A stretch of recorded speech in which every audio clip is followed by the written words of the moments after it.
Welcome to Talking Giants, presented by SeatGeek. I'm your host, Bobby Skinner, here with my co-host, Justin Pennick. We got a long interview with our friend Clem, which we planned for like 25 minutes, and then whenever we start talking with him, we start telling stories and having a good time. Justin, how are you doing? You two get very, very reckless together. And when you were getting giggling and when you were getting laughing and talking about burning shit down, that's when the interview got good. Yeah, me and Clem couldn't do a podcast together because it would just go off the rails every episode. You would incite violence. Yeah. It's like we're a good yin and yang, where he's like the nice everything. He's like, my game day morning ritual is to, do a good deed. Your guys is to like kill the other team's mascot. Yep. A video.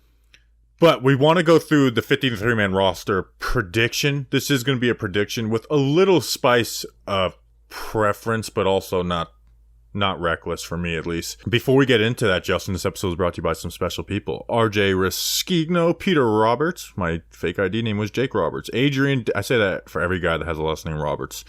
Adrian Davis, that's Anthony Davis's brother. Ron Shecklin, he's been sheckling us some shekels. John Cap, he's here, no cap. And Andy Bryant, the son of Kobe. Justin, who are these people?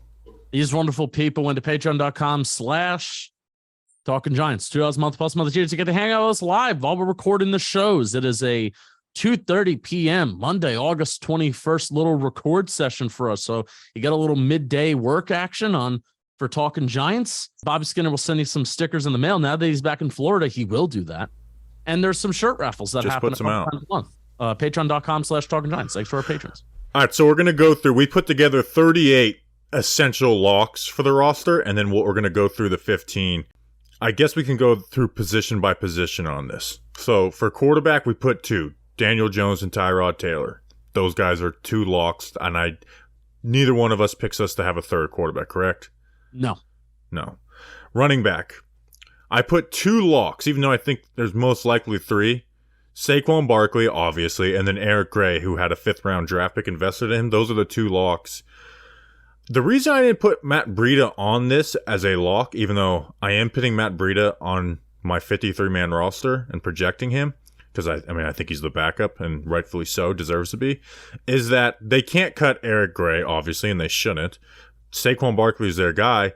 And Jashawn Corbin, man, like when we did our 53-man roster episode, Justin, in June or May or whenever it was, when we were talking about surprise cuts, someone reached out to me and said, supposedly they really like Corbin and Breida could be a surprise cut. Now, I don't see it, but I am going to put Breida and Corbin on the roster. They did keep 4 backs to start the season last year, and Matt Breida's a second stringer, but I think they like Corbin, man, and he's had the best camp out of all the non-Saquon people and preseason, and you can't cut Gray even though he may not be ready for every down snaps. Yeah, I just have down Breida. So we're going lock. We're going position by position, right? When we're saying lock, and then we're saying what we would our prediction, right? Well, the locks are just set. Me and you agreed on, and now we're going through the 15. So the part of the 15 last 15 in for me are Matt Breida and Jashawn Corbin. Okay. So for you, it's just Breida, right? For me, it's just Breida. Even though I do regret that, because I think the Giants are way more likely to carry 4 running backs than spoiler alert, I have an extra interior offensive lineman. They're way more likely to carry 4 running backs than 9 offensive linemen. Even though they did do both of those things last year, they carried 4 running backs. Antonio Williams wound up being cut.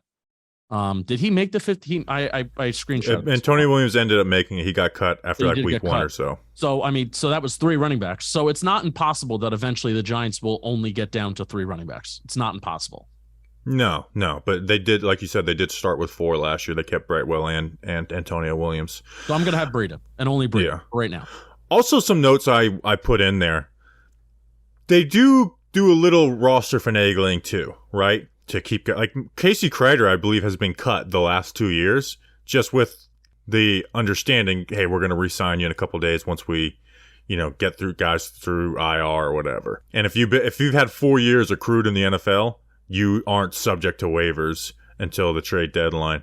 Sterling Shepard could fall under that category where they cut him, and the understanding is, hey, we're going to get the guys through IR or whatever, and then we'll re-sign you the next day. And I don't know if we're going to be working the waivers as much because we're so low on the list this year. Right. but we're going through the 15 leftovers. So for wide receiver, now Joe Shane did say that Wan'Dale's coming off the pup, so I'm going to work under the assumption that Wan'Dale Robinson is going to be on the roster. So there's 5 locks: Darius Slayton, Isaiah Hodgins, Paris Campbell, Jalen Hyatt, and Wan'Dale Robinson. Who were your guys part of the 15 last guys? I have Cole Beasley and Sterling Shepard, but I really wanted to find a way to put Bryce Ford Wheaton on there because there's been too much talk of him apparently being a really good special teamer, and multiple people with Shane and coaches are giving him props for being a good special teamer. Great. I mean, I wish I could say that I've seen it, and I wish I could say that I analyze that stuff. I don't, but I would not be surprised if Bryce Ford Wheaton makes his way onto this roster simply because of there's no other receivers on this roster that are going to make it because of special teams. Yeah. But at the end, I only have Cole Beasley and Sterling Shepard too. And unless Beasley's injury is a little more serious than we know, neither one of those guys aren't making the team. And Bryce Ford Wheaton is, I'm telling you, I do not think he's going to be claimed up by waiver. He hasn't had maybe if he balls out in the next preseason game, you can worry about teams claiming him. But he was an undrafted free agent. Like teams had 270 draft picks to take a shot at Bryce Ford Wheaton, and nobody did. I need to make plant my flag in the ground right now. Between beat reporters telling us that there was no surprise that Blake Martinez was cut last year, and the whole, reporting this and that with Saquon Barkley and hearing a million different things, we've gone the entire spring and summer hearing there is no way that Sterling Shepard's going to be cut. You're crazy if you think Sterling Shepard's going to be cut. If Sterling Shepard is cut and then kept off the roster, I'll get it. I will get it if he's released and then eventually re-signed, and I won't give this quick reaction. But if Sterling Shepard is waived by the Giants and is not brought back because they need somebody that fits a special teams mold, or they need a legit wide receiver 6 or 7 that plays special teams, because Shep can't do that, I scorched earth on the beat, because it's another thing that they're like, well, you shouldn't be, this is not going to happen. There's no way this will happen. Yet I still think it's like a possibility.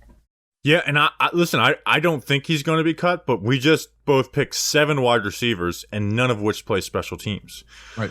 Which last year they kept 7 too, and the only one that played special teams at the time was David Sills. So Kenny Golladay, Tony, Shep, Wan'Dale, Slayton, and who was the 7th one they had? Oh, Richie James. So Richie James and David Sills did specials, but Richie James was only as a returner. As a returner, yeah. Sure. So we both have 7 wide receivers. All right, so 2 locks at tight end now. Darren Waller and Daniel Bellinger. Those are the 2 locks. I'm putting 2 in here, and I actually think there's a good chance once I went through this. I believe Lawrence Cager is going to make the team. Absolutely, he's going to do some specials. They like his skill set. They claimed him last year for a reason. And I also am going to throw Chris Myarick out there because I think they want to have 2 blocking tight ends on the roster. A guy, put Bellinger on and use Myarick as a fullback. Now, Myarick could also make it to the practice squad and probably not get claimed up. But Myarick does all the special team stuff, so I am putting 4 tight ends with. I'm putting Myarick and Cager as part of my last 15. Tommy Sweeney's been ahead on the depth charts, the unofficial depth charts so far this spring, and I think Tommy Sweeney has gotten a little bit more run than Chris Myarick. So you putting Chris Myarick in there, is that just like give me Sweeney or Myarick, or are you like plant your flag in the ground? I want Chris Myarick here. I think Chris Myrick's a better blocker. Like go watching the preseason, and I mean think about it. Last time around this year, Chris Myarick wasn't going to make the team. They were going to put Andre, and Chris Myarick ended up building himself onto the roster and was. I mean, he scored the game-winning touchdown in the first game of the season. So I think Chris and Tommy Sweeney's dealing with an injury right now. Right. I think Chris Myarick. I mean, go watch it. Go watch Chris Myarick block in the preseason. He's a good blocker, and you can move him in different alignments. Where Sweeney, I don't know how much you're going to put him at H-back. So I think Chris Myarick kind of plays, and I think he is a better. Like he catches the ball and he knows how to run routes. He's just not fast. Yeah. All right. So for me, I am going only 1 tight end. I think only 3 are going to make the 53, and I'm going with Lawrence Cager.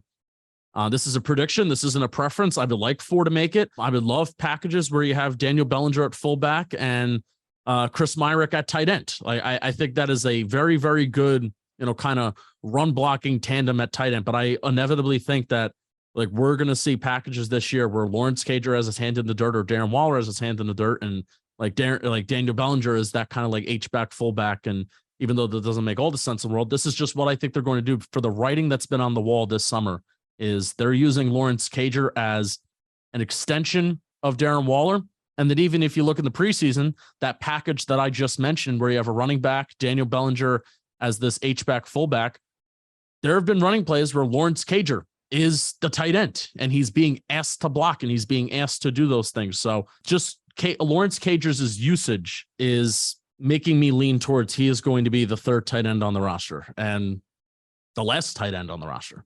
Yeah, Cager to me is a strong prediction for me. Myarick is like he does a lot of things and he is that blocker. All right, offensive line before I get into some other special stuff you want to hear about. So for tackle, Thomas, Neal, and Parrott, I think are pretty much locks. I got it. I get there's a gap between offense and defense. Thomas, Neal, and Parrott are, to me, locks at tackle. And then on the interior, you have JMS, Glowinski, Bredesen, and Azudu. So that's 7 right there. I'm only keeping 8 offensive linemen. I only foresee keeping 8, and Tyree Phillips is that 8th for me. I'm going 9. The Giants initially did go 9 last year. I have Tyree Phillips, and I also have Shane Lemieux. I think Shane Lemieux is playing his way onto this team. I think he's had a good preseason. I think he's had a good camp, and we haven't really talked about him a ton. I can't say that I've watched him a ton either. But he's been really good depth for this offensive line, and I think they try and find a way and keep him on here. So you replace Chris Myarick with Shane Lemieux. Tough. All right, Justin, before we get into the defense, today's episode is sponsored by SeatGeek. If you don't know what SeatGeek is, they're a ticketing app that makes buying tickets super simple. With over 28 million downloads, SeatGeek is the #1 rated ticketing app. I was actually with some family this weekend. They said, yeah, we use SeatGeek. We use your promo code, which is Giants. I didn't use the promo code, but I did just use SeatGeek for tickets for the Daytona for my dad's birthday.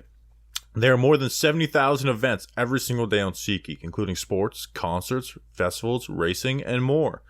They always want to make sure you are getting a good deal. So when you're on the app, look for the green dots. Green means good, like in racing. Red means bad, like in racing. Nice. Every ticket is backed by their buyer guarantee, and SeatGeek is the only site that lets you return your tickets ahead of the event with swaps, which truly is a game changer. We've got the hookup. Use code GIANTS for $20 off your first purchase at SeatGeek. That's $20 off your first purchase with promo code GIANTS. Click the link in the description to download the app. You will be glad that you did. Dog Analytics in the chat, so no Marcus McKeithen for either of us. No.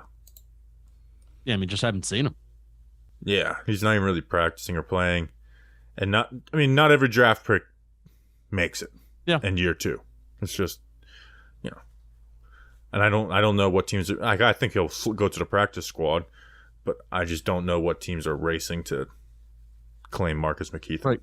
Right.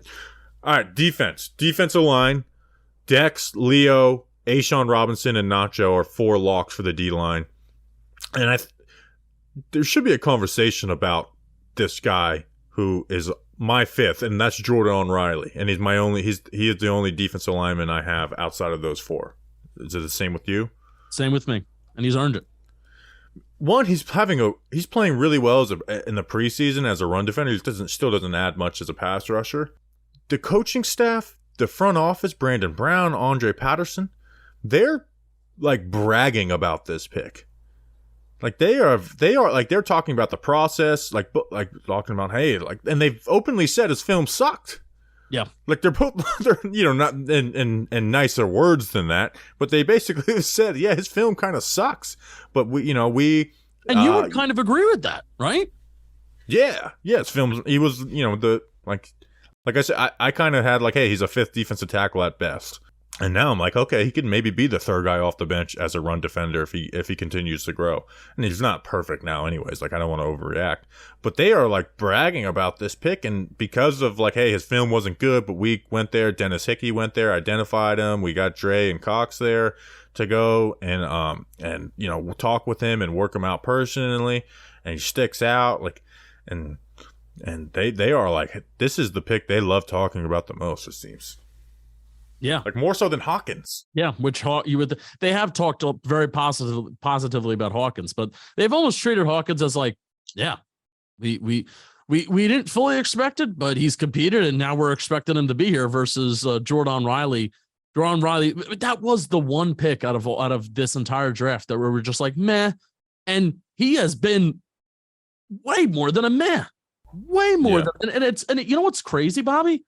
It didn't even start. It wasn't even at the start of camp. It was the joint practices with Detroit, and then it was the preseason game, and then everything has kind of like snowballed from there.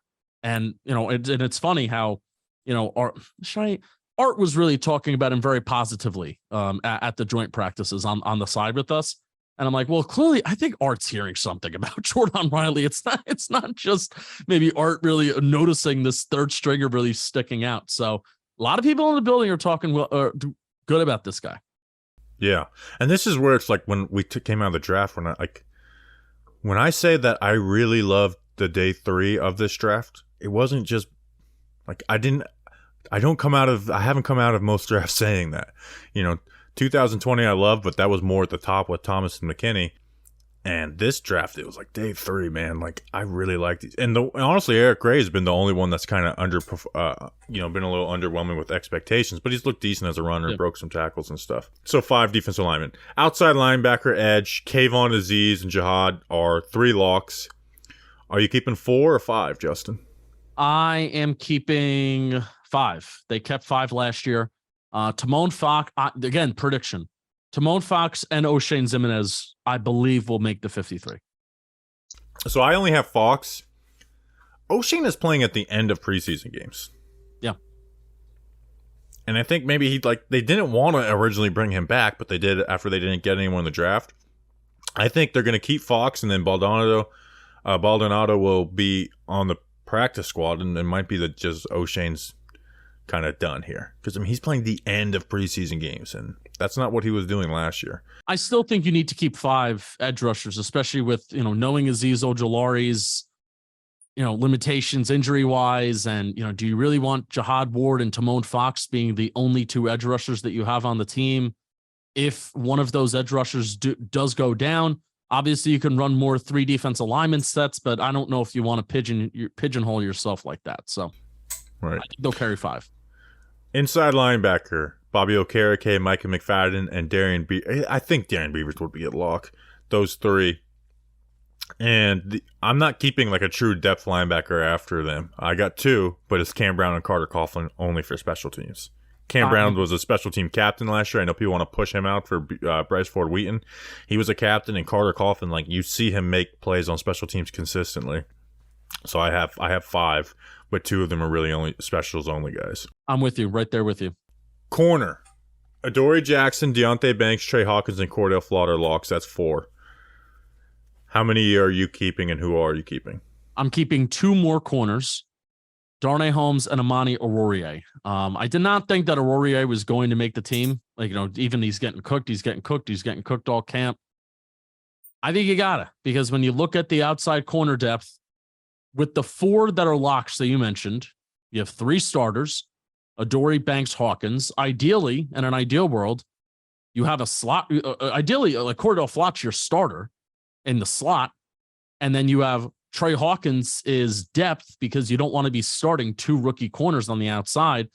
But I kind of think that's what the Giants have to do. They have to put Adoree in the slot. They have to have Banks and Hawkins on the outside just because the slot corner is so bad. And if Flott's not good enough to start in the slot, nor is he not good enough to compete on the outside either, that is really bad depth that you have a corner. So I am keeping Amani Oruwariye around with Darnay Holmes. So I'm only keeping Darnay because I don't think Aurora is even that great at depth. Also, Flott, he's kind of back to playing outside corner. And right. I remember the conversation we had with Dunleavy in May at OTAs where he's like, in the building, they kind of think he might be better suited on the outside. A 6th-round rookie is beating him out for even the outside job. Yeah, but I view Flott as like the backup outside, and then Darnay is the backup nickel corner right now. So I have 5, you have 6. Safety, Xavier McKinney, Jason Pinnock, and Dane Belton are 3 locks. I'm keeping 6 safeties, Justin. And Javarius Owens, my guy, mark it down. Bobby McCain, Still think he's making the team. And then Nick McCloud, who's kind of your do-it-all utility special teams guy. So I'm keeping 6 safeties. And I'm keeping 5. I had the additional corner, so I'm taking 1 safety out. Rodarius Owens, I am keeping.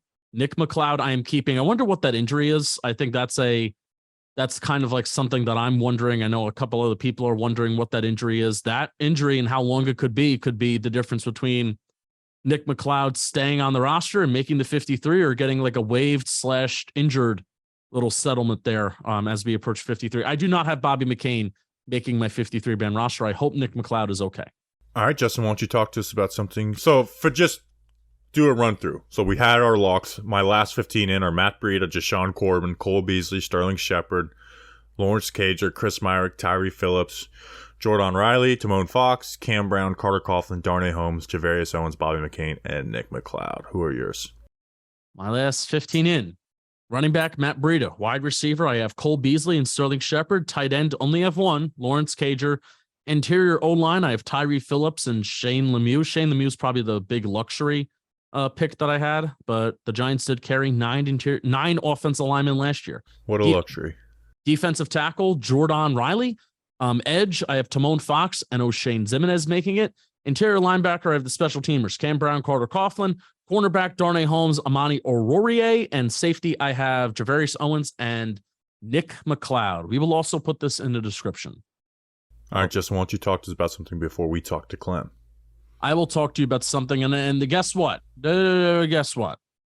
Farmer's Dog, new sponsor. The results of switching your dog's food from kibble to fresh can seem like magic. But the Farmer's Dog doesn't use any sorcery or secret ingredients to make their fresh food, just science. And I can, guess what? I can back this up. My dog, Mikey, everybody knows Mikey. My dog, Mikey, just got some fresh Farmer's Dog food. Bobby, do you want to tell us about your dog? She would have loved it, but she passed away. What did she pass away from? Lung cancer. Farmer's Dog does not put any tobacco or nicotine in their dog food. That's great news. And I can back this up that they use science, because when I was putting in Mikey's information, they asked me, what's the breed? How much does he weigh? How much food does he usually eat? Wet food, dry food. I asked it took me about 10 minutes. And you know what? I care about my dog and I care about my dog's health. So it took me a couple minutes. You're saying I don't care about my dog because she smokes cigarettes? That's possible. I care about my dog. So I took the time to answer these Farmer's Dog questions about Mikey's preferences. And then boom, Mikey is going to live a healthy and full life. And it's thanks to the Farmer's Dog. I think Mikey actually told me that the Farmer's Dog is his favorite sponsor. How do you like that? I love Farmer's Dog. I was at your house the other day and I saw Mikey. You were telling me Mikey was eating it. Yeah. And Mikey's a good dog. You were at my house the other day. Get 50% off your first. When we dropped the van off, I saw food. when we were coming back from Detroit.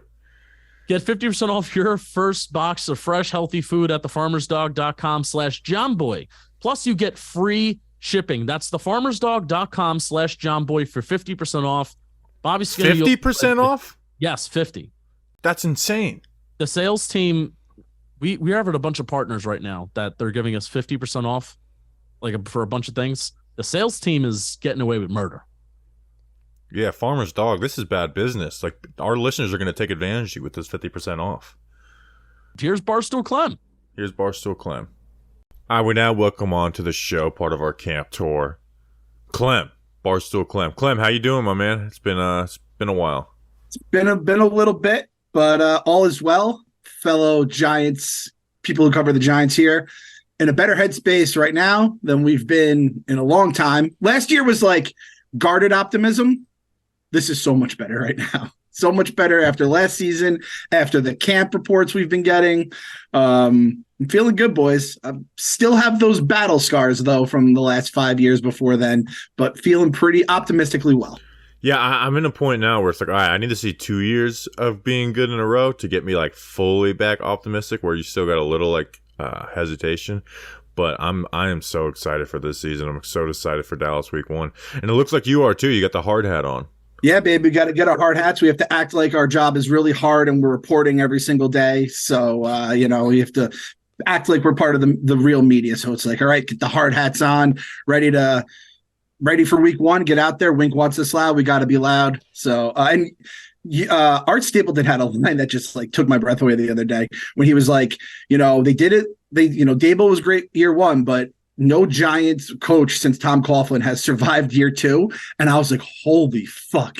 That's kind of terrifying now, because McAdoo, Shermer, and Judge all were 2 and done, basically. Yeah, I mean, we had Coughlin for however many years it was, 11 or so? And then, 2, 2, and 2, and now we're heading into year 2. Now, at least with Dable, I guess with McAdoo too, it was like going into year 2 was a little earned, where Shermer and Judge year 2 was maybe not, like, optimism wasn't as earned as these guys. But it's like, man, you're there, you feel it, and it's like, they feel like a team that's going to go. And DJ got paid. Did you ever waver in the last 4 years? Not for a minute. I'm wearing my Danny Dime shirt right now. I wavered. Like, I don't want to make it seem like I was Daniel Jones' guy from day zero, because I don't watch college football much. Like a lot of people in the Northeast, it's kind of like we've had such shitty college football. I was a Syracuse fan back when McNabb was there. Goes Tommy to the DeVito. Eagles. Yeah, Tommy DeVito, keeping the tradition alive. So, like, the whole Daniel Jones thing, the night of the draft, I was like everyone else. I'm like, I thought we were going to get this guy at 17. I wanted the Josh Allen pass rusher. I fell into all the traps everyone else did. But the next day, I said, fuck this. We have to, like, support our guy. And from that moment on, I never did waver. We have the Daniel Jones hype group on Twitter where we basically just build up Daniel in our own little private corner of the internet. Darius Slayton has to be a member of the group, by the way. He is the greatest hype man on the planet for Daniel Jones. So I'm really happy our guy got paid. I love how much it's pissing off, like, the people in the media, the other fans. It was his fault Saquon wasn't getting paid at one point. It's just beautiful to see. And if our boy can go out and just put up some numbers here like he's doing in camp, we're going to be loud. We're going to be very, very obnoxious. And Bobby, you will be right there leading the charge with us. There were times where this offseason where it's like, is it Daniel Jones' fault of everyone not getting the? I mean, Lamar Jackson kind of like brought up Daniel. I was like, what? There's no correlation to any of this. Like, there's very clear differences in this. But it is kind of crazy. Like, I started doing this in 2019, which was the Daniel Jones year, and now it's like, luckily, this is the first year we've re-signed our own draft picks in like 10 years too. So it's like, okay, the guys that came in with me are getting re-signed, where before that it was Sterling, Shepard, and then before that it was Odell. It's crazy too that after all the shit we talk about the GM who shall not be named, it is all his guys that are getting re-signed. But like, you keep drafting in like the top 10, you will hit, but you have to give him credit. Like, his quarterback is back. His running back, who everyone hated at 2, is back. When that draft, like the 2018 draft, like the top 5 and 10, it's like those guys are all over the place now. All the quarterbacks we thought were going to be good are for the most part in new places. Baker is sharing Danny's locker. I love that Baker has to see. I hope Baker doesn't get Danny's locker because they're sharing at MetLife right now. I went scorched earth on Baker Mayfield when that shit happened. And they tried to claim out of context bullshit. Yeah, with the Gettleman stuff, it's like, it's always like people lose their mind with that. It's like, yes, you do have to give Gettleman credit for the picks he got right. But when you put that credit in everything, he's still a horrible GM. It's like, yeah, he deserves credit for picking Andrew Thomas over the other tackles, but he's still a bad GM when all of that comes together. One of the things that I've adopted these last, I started saying this over camp, and as Saquon, was signed back and Jones is signed back, it's like, man, if we're at a point where we're starting to give Dave Gettleman his flowers as a fan base, that's how you know that things are actually looking up for the Giants. Now, I know you and I are sick like this. We share this sickness together. In a way, do you hate how Dable and Shane are so boring compared to Gettleman and Judge? It is kind of the catch-22, because it's like they're boring. Dysfunction is funny. Yes, if you're not going to be winning games, and like the thing is, at least they made the playoffs. But if you're kind of in the mid spot where you're not making the playoffs, but you're not terrible, it's like you want to be awesome and a contender, or so goddamn bad that you're going on Twitter videos and going through DeAndre Baker's law stuff, like me and Bobby were back in the day. I will never forget me and you periscoping his Periscope. I couldn't remember the name of the app. Yeah, we were going on Periscope. The lawyer we found out was like a apprentice participant at some point. So it's like when things are so goddamn comically bad, or you're awesome. Those are kind of the two things when you're like making content about shit. But yeah, they're so boring. It's like I guess it's boring. And again, I'm a Mets fan and a Knicks fan, so I've lived both. I don't usually live one side of those highs. I usually live with the lows. But the Shane stuff, what he did, I Super Bowls, playoffs, whatever, him just taking off the will Saquon not report out of our like lives for like the last month. I am forever grateful for heck, because again, the media would have been running with it. We would have had a million questions. Daniel Jones would have paid that as like some evil villain and all this. And the fact that he went out, none of the beat reporters saw it coming. And it was like some like little clause that, who was it? Edgerrin James did like once in like 2006 or something. Yeah. And I was like, holy shit, like handsome Joe Shane has my fucking heart forever. And that's not just because of his good looks. Devastatingly good looks. Let's call it what it is. I put together my final notes after we left the last practice in Detroit, and one of them was like, I still can't believe that Saquon didn't miss a single practice. And before that happened, we talked about, I was like, would you maybe give him a waiver of next year's franchise tag to get in the camp? And I was like, I think I would entertain that, or something with some incentives. And the incentives were like basically impossible to hit. He didn't even hit any of them last year. There's no waiver. It's like, oh my gosh, like Saquon just could not live with not being at Giants training camp, and Shane got that done. Like, that's still stunning that he didn't even miss report day, let alone a day of practice. He didn't even miss. I don't like. It's such a fog now, but it is amazing. And you've heard about that stuff about Saquon forever. It's like you were drafting the man as much as the player, and like, it's kind of the gift and the curse for him, it seems like. But you've covered the contract stuff, which has been like wild, from the offer last year and the bye week to the end of the season to now.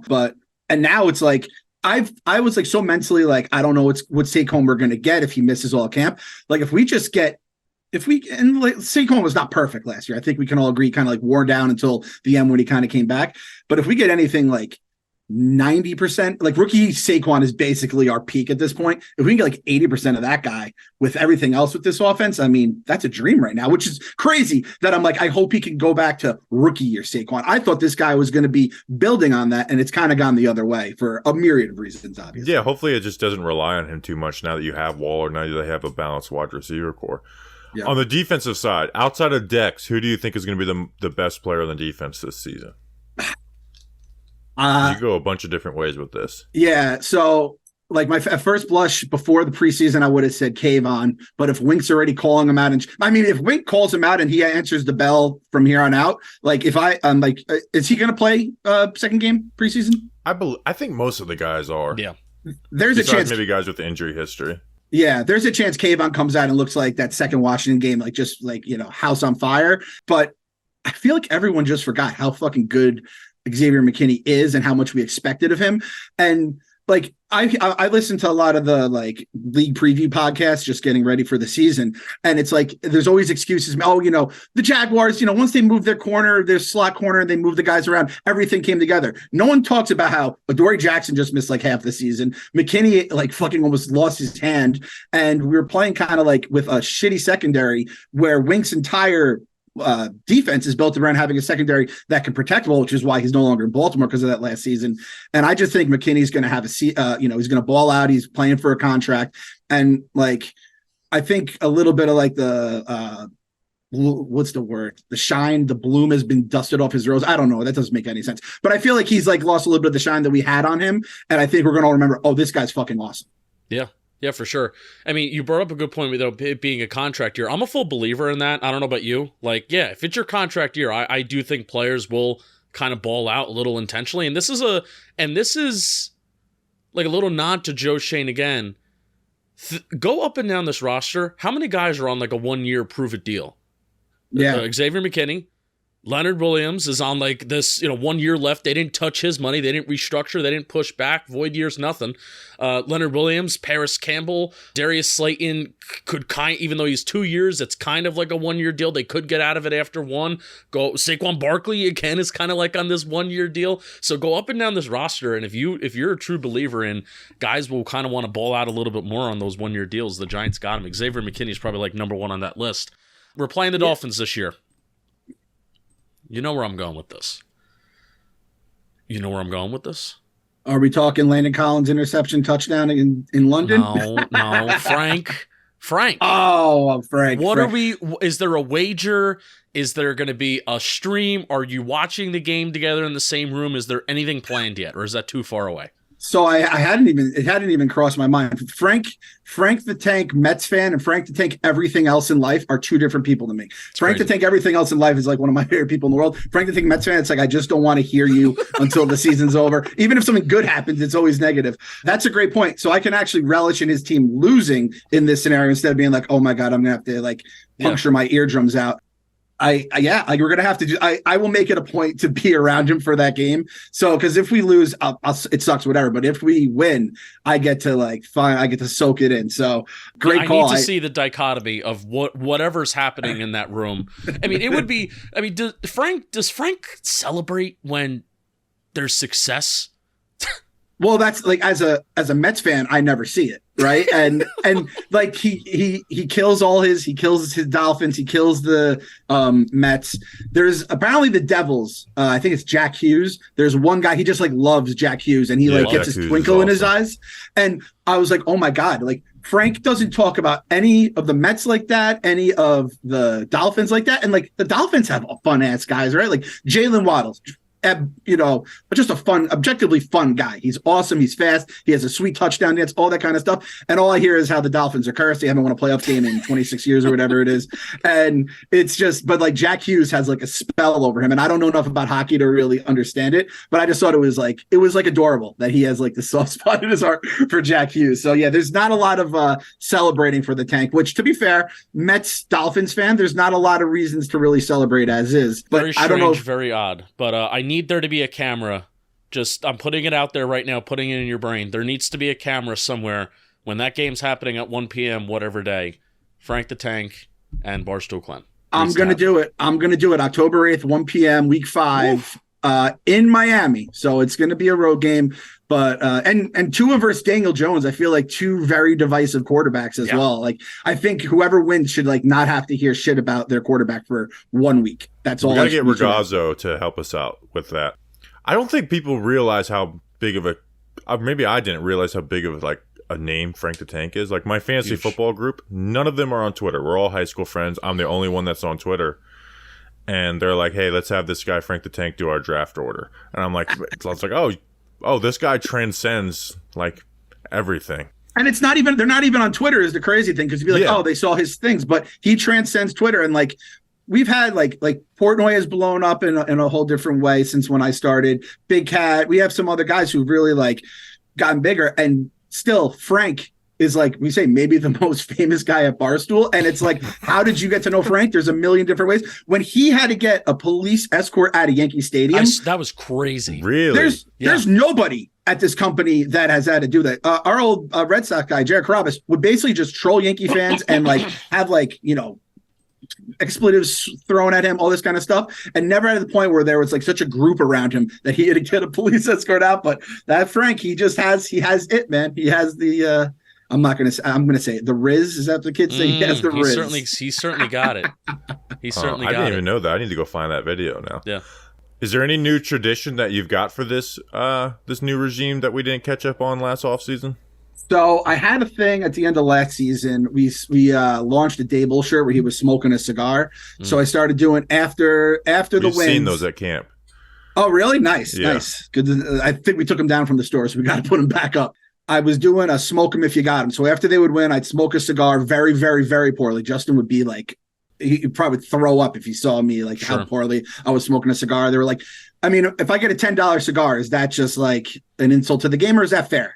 That's fair. I mean, it's $10, especially if you're just doing it for whatever. If you were sitting down on a Saturday night with the $10 cigar, well, it's like at least bring it up to 14, 15. Like come on.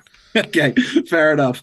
So I did that last year, and I have a new thing. I can't reveal it now because, to be honest with you, it's a little superstitious. Because I did a new thing whenever the Mets won. I had a little victory song. Yes. Started good.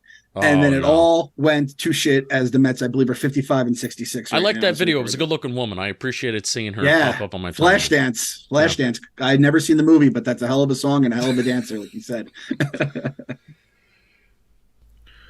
You brought up a shirt. Now that you guys, I don't know the full details, but I know you guys aren't as corporate now with the with the pen. Can you guys make burn down MetLife shirts? Because we're not allowed to make those. You're not allowed to make them? So I asked and said yes, and then they just were never made. So I'm pretty sure we're not. Damn. Which part of me is like, we've had to rely on Giants PR a little bit the last, year for a thing here or there. So it's like, we can't really have the burn down MetLife shirts. Well, damn, John Boy went fucking corporate. This is sad, man. It's like hearing this. I guess the fear is if someone actually does burn down MetLife, it comes directly on the guy selling the shirts. But I mean, if we were going to do it, we would have done it by now, right? Like if those last 5 years of hell with that stupid, awful goddamn stadium, we didn't do it then, we're never going to do it. Yeah, it's kind of past now. But we did have like a funny conversation at camp when it's like, remember how much we were joking about burning down MetLife, and then all of a sudden the Broncos stadium was on fire? It's like, man, could you imagine if in that time frame that it actually happened at MetLife? Citi Field lights on fire every year. I don't know how, but somehow, some way, it always, I guess that's like a metaphorical for the Mets fans. Yeah, exactly. Which, speaking of which, not enough people are talking about how me and you saved the Giants season by you burning that boat down in Miami. And we did. We burnt down the boat. Like, we literally burnt down a boat in Miami and saved the Giants season. Like, there's two things that won the Giants games last year. Me and you burning down the boat in Miami, and then Mr. Brownstone in North Carolina drunkenly proclaiming 25 times on our podcast to let's win some games. Let's win some games. Have you seen that? No. Oh, dude, I have to. I'm going to send them all. I'm going to send you all the clips afterwards. Please do. So one of our biggest listeners, like A1 from day one, like one of like 5 listeners who actually has my phone number. I have it right here. Consider him a friend. We did a live show in Charlotte, North Carolina, because we just had a bunch of listeners from. Hold on, Justin. Was this the race? This was the race, right? You guys went down for the race or whatever? This was last off season. Not even like NASCAR bringing it. We just went and did it. So we had about 20 to 30 people show up, and we did a lot. We did a show from there, and Mr. Brownstone started drinking Natty Daddies and didn't realize they're like 8% alcohol. And he thought they were natural lights. He was on the show while he probably like down like 8 or 9 of these in a couple hours. So this is a 28-second compilation of Mr. Brownstone saying, let's win some games. Yes. Over like a 30-40 minute show. I just want to win games. I just want to be a winner, mother. That's all I want. That's all we want. Let's win some games. And we meet. He's being silly now, but he knows he wants to be a winner more than anything. Let's be winners. Tallahassee's like not even part of Florida. Just interrupting us like middle of conversation, like he wants to win. Let's go. Let's win some games. Let's win some games. He would also hold up so he had a handheld microphone, and some of us had like other just like headsets. So he would hold up the microphone, even though we all had microphones. He would like hold it up to us like he was interviewing us, which was probably the funniest for like over part. 5 minutes without his arm getting tired. Yeah, it's like he was just holding up a microphone. There's your shirt. Let's win some games. We got it. He was leaning on the camera at one point. Oh my god! We made the shirt. Let's win some games. I'll have to send you one. One of our best sellers. It's like it became like Roll Tide for me last year, where it's just like whenever a fan would come up to me like in public, I'd be like, "Let's win some games. Let's win some games. Let's win some games." So us burning down that boat in Miami. So we got to figure out a way to get them, make sure they win again this year. So we got to think of something. Yeah, like we have to basically need bad stuff to happen to the two good and like the Cowboys and the Eagles. We need to ensure bad stuff happens to them. We've taken care of the good stuff happening to us. The Cowboys, Mike McCarthy calling the shots more, and Brian Schottenheimer having any part of control of that offense is, I think, we're already good on that side. Like the well has already been poisoned for the Cowboys. I think it's the Eagles that, like, every time they just sit in the draft, the best player in the draft falls to them in like the teens somehow. You're like, what the fuck? How does this keep happening? And that is the crazy thing where we could win 9-10 games this year and still finish third in the NFC East. Exactly. It's not right. And for like, we had like, there was probably like 3 or 4 years where the NFC least, we heard all the jokes, but it's like almost every other year of my life, there's 1 to 2 just beasts coming out of this division every single year. And we had like that one little run. What was it? 2020, where it was like 7 wins. That was a fun year. Could have won it. Yeah. So it's a very fun year. It is still crazy though. I think we're on like 12 years or so of not having 2 back-to-back division winners in the NFC East. It's nuts. Wow, I didn't realize that. It's like I think it's going back to like 2010 or wherever. Yep. You talked about doing bad things. I don't know if you saw these. Every game day morning at 8 a.m. we would tweet out "Good morning," and the other team's mascot being killed. And we actually retired that this year because we were like, game day should be a day where you're gaining followers. I did some research, Clem. We were losing followers, especially in like the stretch where we were playing the Lions. People didn't like a lion being shot first thing in the morning, Sunday morning. The Jaguars, the Jags, Bears. The Bears is what started it, and it was. Did just you kill a random. cowboy? We just used like from an old Western movie. Okay, that's fair. But people are right if you kill other people. But I mean, God forbid you show video of not even us. We weren't even shooting the animal. It's somebody else shooting an animal.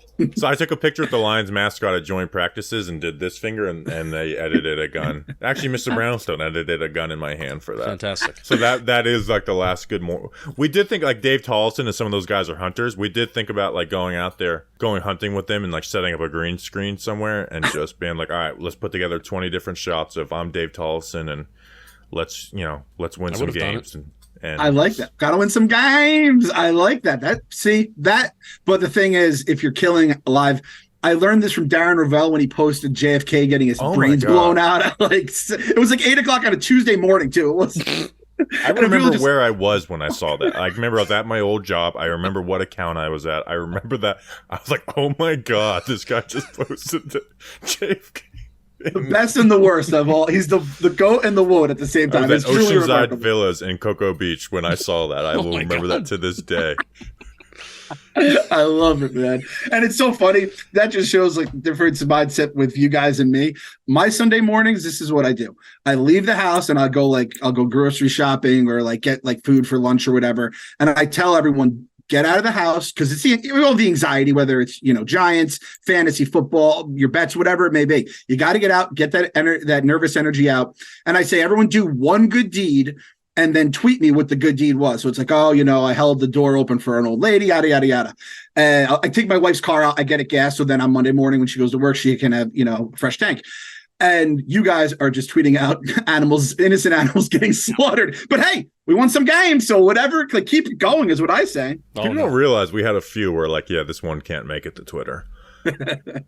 Yeah, we made a few of those calls. Specifically, Denver Broncos Week 1, 2021. Yep. Did you use Ravel's JFK video for the Commanders because he was the commander in chief when he got killed, right? Oh my God! Is that too soon? Too soon? Too soon, dude. They were some really some of the best ones were like where we would edit in like newscasts. Like so the year we beat the Seahawks with Colt McCoy, it's like some news. It's like, yeah, some man grabbed a seagull out of the air, hit it with a boogie board and snapped its neck, and then like it pans to like Joe Judge like yelling.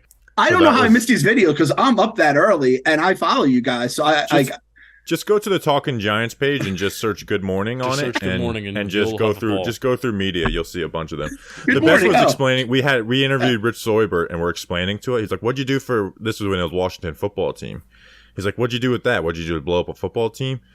And I was like, "No, I edited a picture of Daniel Jones shooting George Washington." He's like, "Oh, that's just wonderful." It's just like, he's like, who is interviewing me right now? That's just wonderful.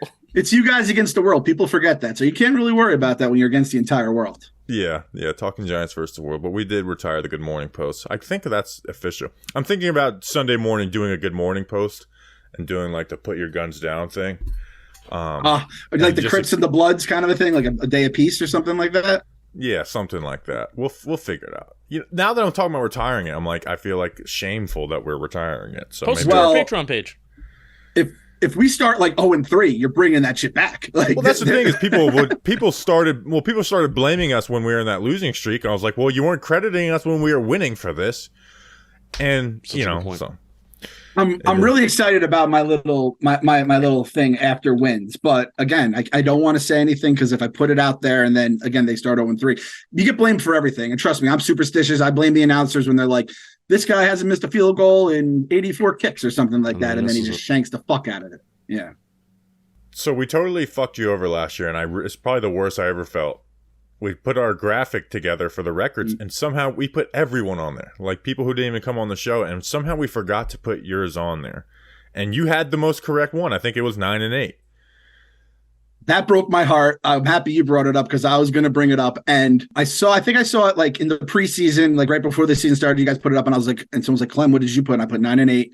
And then at the end of the season, you then gave credit and you were like, oh, my bad. Were you run the account? Yeah, for the most, yeah. So you're like, oh fuck, I feel terrible. Then at the end of the season, you're like, here's how everyone did, and you forgot to put me in again. And I was like, oh, I finished. I nailed the number of wins. I didn't get the tie, which I mean, if I guessed 9, 7, and 1, I would kill you, Bobby, if you had forgotten to put me on there. And you're like, God damn it! So I know if you remember to put my prediction on now, I'm going to be so fucking off. It's off mark on this one. Well, we just kept on quote tweeting the same graphic, and it was very funny. Like, some of the best reporters, it was like week 6, like, you lost. That's you know, because we started 6-1 last year, or 5-1 or whatever it was. No, it was we definitely started 6-1 because I remember writing a blog saying the Giants started 6-2, and that's all I have to say about that. Because whatever the 8th game was like just an absolute Seahawks. It was such a shit game. But I was like 6-2, and I put a picture of Tom Coughlin as the thumbnail because every year we would start 6-2 with him, and I'm like, all right, 6-2 halfway mark. I still have no clue which way the season's going to go. We can go 10-6 and make the Super Bowl, or we can go 8-8 and like feel like the season was a complete failure. Those were some wild times during the Coughlin era, man. But that begs the question. What is your record prediction for the 2023 New York Giants? So I was looking at the schedule before we came on just to get like a refresher of it all. And it's impossible. I wish we played San Francisco later because they'd be on like their 7th quarterback by that point. See, I almost want them early because it's like they're going to be in flux with that. Yeah, Purdy might still be like a little off. That's fair. And like the 2 games out west, it's just weird in general. I mean, I could give you a million scientific reasons. Anyone who's ever watched a game of football or played fantasy knows your fucking whole season's in flames by week 2, or the entire NFL is. I'm going 10 wins. I get 10-7. The tie is in my head right now, you know, because I want to get the record spot on. 10-7. Worst case scenario, 2nd place in the NFC East. Maybe win the whole goddamn thing, but I'm saying at least 10-7. Just depends what we do to fucking curse Philly. That's basically the only difference between an NFC East champion or not. So it's on us, Bobby, to win the NFC East. We need saved Jason the fucking Kelce franchise. and Lane Johnson's old ass to like start breaking down. When I didn't think there was a chance, Lane Johnson was it Lane Johnson who was thinking retirement last year? Both of them were. Both of them. And they both come back. Fletcher Cox refuses to retire, and now he's going to retire once like all the Georgia guys are fully functional NFL monsters. It's unbelievable how those guys just keep going. But yeah, I guess like how to force someone to retire? I don't know. I'm like going to Google that. I don't know how we get willing people to retire from $1 million contracts, but that's basically the difference between the NFC East Championship or playing wild card weekend. We need to bump up Jason Kelce's podcast a lot, where it's like, oh, this will make you money, dude. You don't need to play in the NFL. This is a very successful endeavor. Yeah. Maybe we'll have John Boy Media offer him, or you guys offer. Actually, you guys have more money than us. Let's you guys offer go Jason Kelce like $15 million a year for the podcast, and then get him to retire, and then pull the offer. You're like, psych. Okay. All right. The only problem is I think like our nice safety net of like unlimited money is no longer here, but maybe like he won't know that, and we could just like bounce the check, and then by week 1 he can't get back. That's a good excuse. Like, hey, we don't have the money we once thought when we offered you this. I like this. And I have to give that podcast credit. Like they do get some good sound bites, some good like things that go viral. So they do. Yeah, they do worth a lot job. of money, Jason Kelce. So 10-7, I like it. Let's do it. Did LPG do 11-6 or 10-7, Justin? Do you remember off the top of your head? I think he might. It was not 11. Okay, it was 9 or 10. Yeah, how did LPG not get 9 wins? I'm looking at it right here. He gets 8 and 9, which is like was optimistic at the time, but it's like that is the gold standard for optimism in Giants world. And I think it was he had finally been beaten down into into some realism, and then they fucking go and make the playoffs. So it's just like, all right, never again will I try and be what's the phrase that everyone cautiously optimistic. Never again will I be cautiously optimistic about this team. So we got our quarterback, we got our coach, and everything's starting to come together. Clem, we We appreciate you as always. I hate ending the interview. That's an interview, right? Interview. Can I give you a couple takes here just to throw them out? Yes. Let's go. Okay. Jalen Hyatt. I thought he could have been like a really good speed guy. If he were like 11, wearing 84 and having the hands where he actually catches with his hands, I'm convinced he will be our number one wide receiver by year 2, latest year 3. Absolute. So 84 is a good number for Jalen Hyatt. I'm not alone on this. I believe that's a good wide receiver number. It's incredible. I think 80 and 88 are the gold standard, and then 84 is maybe a little bit behind it because 80 and 88 are so good. But 84 is an awesome number.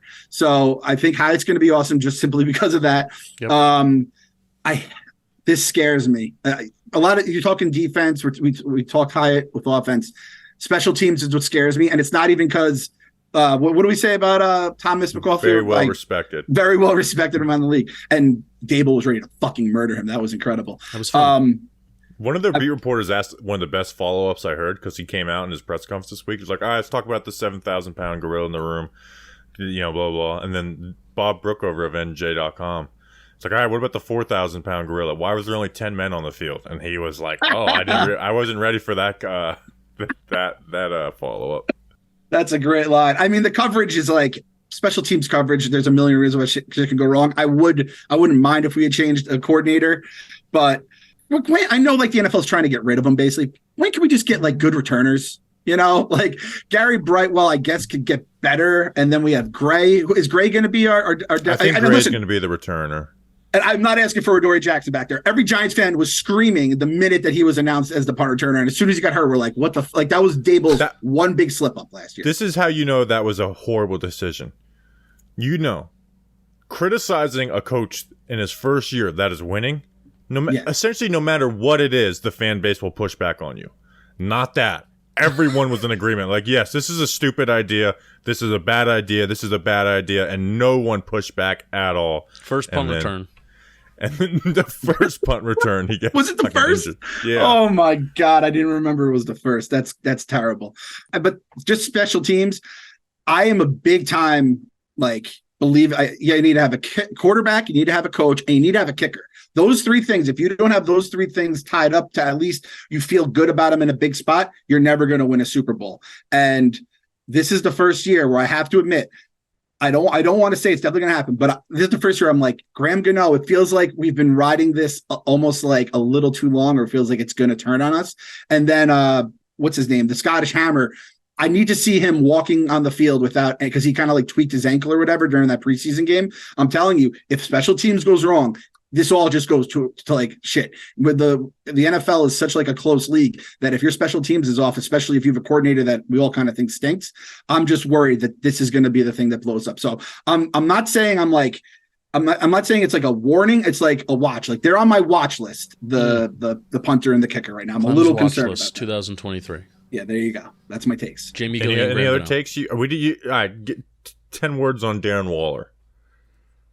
He's so big. He's so fast. I love him so much. Is that 11 or 10? Wait till you watch him in person, Clem. Yeah. It's unreal. Or in a game, like that first day of practice was like, this is sick. And it's like seeing it. One, he's like, even if he was the slowest tight end in the room, you're just like, man, that dude's big as hell. But he's not. He's faster than everybody else. It's insane to watch. That video you guys tweeted of him with the safety, I thought it was like some Bobby hijinks. I thought you were playing some kind of thing where you like shrunk the safety down. I'm like, that's a kid that's on the field right now. Like, what are we doing here? And I was like, no, that's real. Yeah, granted, it was the smallest safety on the team, but it's like that's an NFL. They don't every practice they'll let him do one-on-one versus like the safeties, which tight ends always do, and then they're like, all right, go with the receivers. Like you're wasting your time dominating everyone over here. Keep him in bubble wrap. Do not let him don't even let a chance of anything to happen to him. That guy is too goddamn important. We've had to say if he's healthy a million times. It's so annoying to say, but so much. Yeah, you have to almost say it. It's the goddamn worst. I still remember, and I'm not comparing to him, but I went to a Washington game years ago, and we were in like the 300s, like shitty seats in the end zone. But from across the field on the other side, they were like on the other 10-yard line, and you could just see where Calvin Johnson was at any given moment. And to have a guy, who's just that much bigger and faster than people, it's not really something we usually get as Giants fans. So I can't wait to see him in person, man. It's going to be awesome. Look at this. Look at these guys here. We're having some fun. We're not like talking ourselves. Remember that that Seahawks game with Colt McCoy felt like the Super Bowl at the time. And that would have been like our 8th best win last year.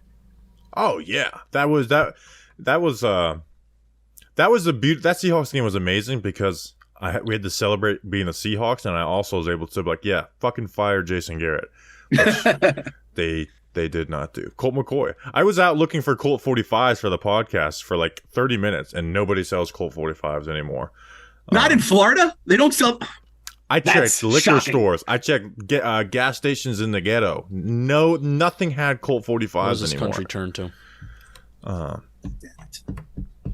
All right, but we're going crazy. All right, Clem, thank you for coming on at the Clem Report on Twitter, Instagram, all that good stuff. Appreciate you as always, and we'll Keep crushing it, boys. We'll see if we can find that burnt down boat. Thanks. All right, thank you, Barstool Clem. We could just call him Clem. We put Barstool in there for the clicks to get people to click, but it's just Clem. I've never called. No one ever calls him that. You've waited all year, and the time has finally arrived. College football is back, and so are the traditions, the tailgates, and the great offers from DraftKings Sportsbook. Right now, new customers can score $200 in bonus bets instantly when they bet just $5 on any college football bet. Kick off the season with DraftKings Sportsbook. Download the app now and use code WORLD. New customers can score $200 in bonus bets instantly when they bet just $5 on any college football bet. Only on DraftKings.com, DraftKings Sportsbook with code WORLD. Gambling problem? Call 1-800-GAMBLER. In New York, call 877-8-HOPE-NY or text HOPE-NY. In West Virginia, visit www.1800gambler.net in partnership with Hollywood Casino at Charlestown Races. All games regulated by the West Virginia Lottery. Please play responsibly. In Connecticut, help is available for problem gambling. Call 888-789-7777 or visit ccpg.org. On behalf of Boot Hill Casino and Resort, Kansas. 21 plus in most eligible states, but age varies by jurisdiction. See DraftKings.com/sportsbook for details and state-specific responsible gambling resources. Bonus bets expire 7 days after issue. Eligibility and deposit restrictions apply. Terms of sportsbook.com, DraftKings/football terms. You'll be glad you did. You'll be glad you did. I don't know where we're at time now. Rodarius Williams waived and claimed by the Bucs the same day as his brother Greedy Williams. Was Greedy Williams also claimed? No. Tough. I had a little problem though. Greedy Williams has not done anything in the NFL to have Rodarius Williams be called Greedy's brother. They are brothers. Rodarius is not Greedy's brother. He is their brothers. They are brothers. You know what's funny? I do think there's something a little fishy about why it happened now, and a guy who complained about playing time last year, but it also is Rodarius Williams, so it's like I don't think anyone's going to dig deep on that one because he was going to cut anyways. Funny is that Rodarius Williams had like a Trey Hawkins light training camp in 2021.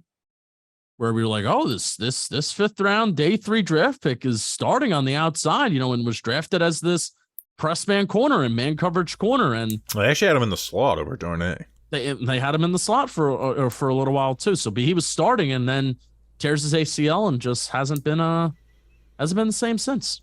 Only Giants corner to have an interception last year. I also was thinking about talking about how Giant Insider fell for a troll page saying that Jordan Riley scouts are saying is better than Jalen Carter and Mozzie Smith. I think we're running on time. All right, we're running. We got a little too much. We don't have enough time to talk about how they fell for and said he's going to be a star.